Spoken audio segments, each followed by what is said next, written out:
Hello all, Assalamu alaikum warahmatullahi wabarakatuh. Welcome to my channel Home Cooking with Zainul. This video sponsored by SBO Digital Marketing. Join SBO Digital Marketing work from home opportunity. Mobile based part-time job perfect for student, homemakers and job seekers. Use your free time to earn. No fixed hours. Work at your convenience.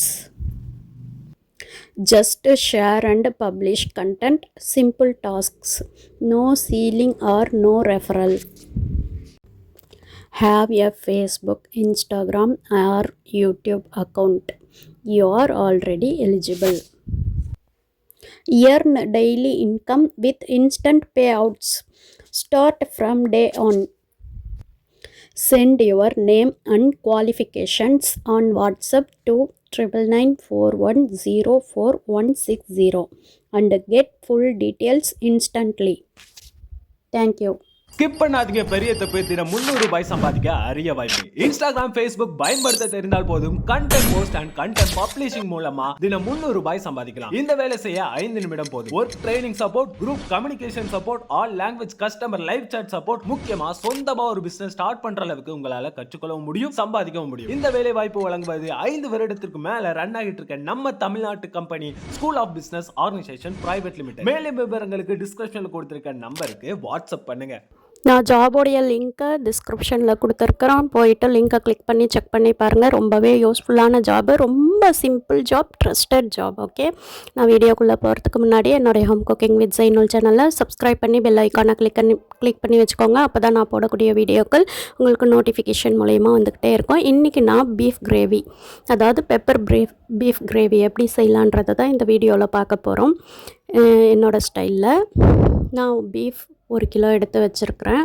நல்லா கழுவி clean பண்ணி அதுக்கு வெங்காயம், தக்காளி, கொத்தமல்லி தழை, இஞ்சி பூண்டு விழுது, அதுக்கப்புறம்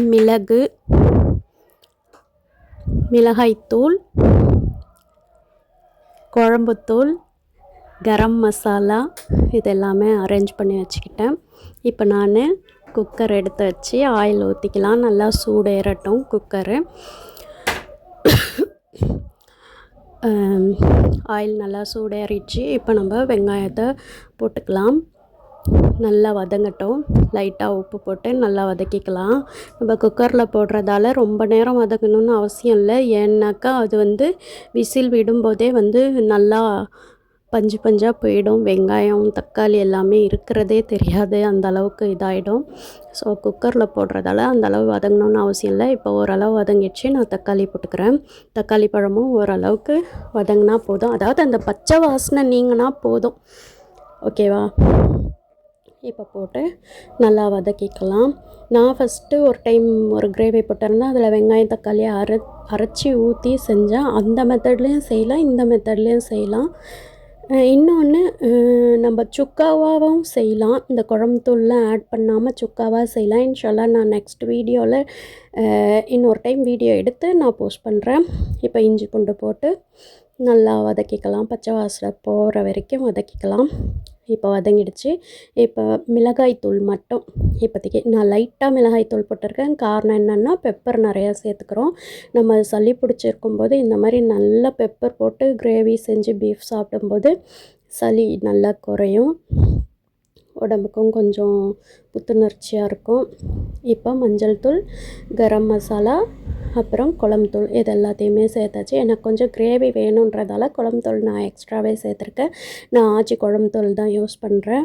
நான் வெளியே ஓனாக அரைக்கிறதில்ல. இப்போது நல்லா வதக்கியாச்சு. இப்போ கறியை சேர்த்துக்கலாம். நான் போன்லெஸ் கறி தான் எடுத்திருக்கேன். நல்லா மிக்ஸ் பண்ணி விட்டுக்கோங்க. இது சின்ன குக்கருன்றதால என்னால் மிக்ஸ் பண்ண முடியல. நான் வீடியோவை ஸ்கிப் பண்ணிட்டு நல்லா மிக்ஸ் பண்ணிட்டு அப்புறம் உங்களுக்கு வீடியோ எடுத்து போடுறேன். இப்போ பாருங்கள், நல்லா மிக்ஸ் பண்ணி முடிச்சாச்சு. பெப்பரையும் தூவி விட்டாச்சு. இப்போ லைட்டாக தண்ணி போட்டுக்கலாம். ஏன்னா கறியில் தண்ணி எப்படியும் விடும், அதனால் லைட்டாகவே தண்ணி போட்டுக்கலாம். நிறைய தண்ணி வேணாம். அப்புறம் உப்பு, இப்போ கொஞ்சம் உப்பு கரெக்டான பதத்தை பார்த்து உப்பு போட்டுக்கோங்க. போட்டு நல்லா கிளறி விட்டு குக்கர் போட்டு விசில் விட்டுக்கலாம். இப்போ எனக்கு ஒரு 7 விசில் வந்திருக்கு. இப்போ நான் ஓப்பன் பண்ணி பார்க்குறேன். இந்த மாதிரி தான் இருக்குது. இன்னும் கொஞ்சம் நேரம் கொதிக்க விட்டு கறி வெந்துடுச்சான்னு பார்த்துட்டு நான் கொத்தமல்லி தலையை தூவி கொதிக்க விட்டுக்கிறேன். கொதிக்க வச்சு இறக்கிக்கிறேன். பார்க்கவே நல்லாயிருக்கும். ஃபஸ்ட்டே கொத்தமல்லி தழை போட்டோன்னா அது பஞ்சு பிஞ்சாக போயிடும். கொத்தமல்லி தழை போட்டால் மாதிரியே இருக்காது. ஸோ அதனால் நான் லாஸ்ட்டாக போட்டுக்கிறேன். நீங்கள் எப்படி போடணுமோ போட்டுக்கோங்க. இப்போ பீஃப் கிரேவி ரெடி.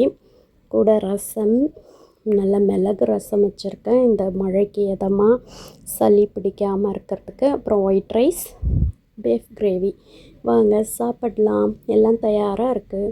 என்னுடைய இந்த வீடியோ உங்களுக்கு ரொம்பவே யூஸ்ஃபுல்லாக இருக்கும்னு நினைக்கிறேன். என்னுடைய ஹோம் குக்கிங் பிட்ஸ் என்னோட சேனலை லைக் பண்ணுங்கள், ஷேர் பண்ணுங்கள், கமெண்ட் பண்ணுங்கள், சப்ஸ்கிரைப் பண்ணி பெல் ஐக்கானை கிளிக் பண்ணி வச்சுக்கோங்க. அப்போ தான் நான் போடக்கூடிய வீடியோக்கள் உங்களுக்கு நோட்டிஃபிகேஷன் மூலயமா வந்துக்கிட்டே இருக்கும். அதே மாதிரி நம்மளுடைய SBO டிஜிட்டல் மார்க்கெட்டிங், SBO ஜாப்ஸை பற்றி விசிட் பண்ணி பாருங்கள். ரொம்ப யூஸ்ஃபுல்லான ஜாப். தேங்க்ஸ் ஃபார் வாட்சிங். அஸ்ஸலாமு அலைக்கும் வரஹ்மத்துல்லாஹி வபரகாத்துஹு.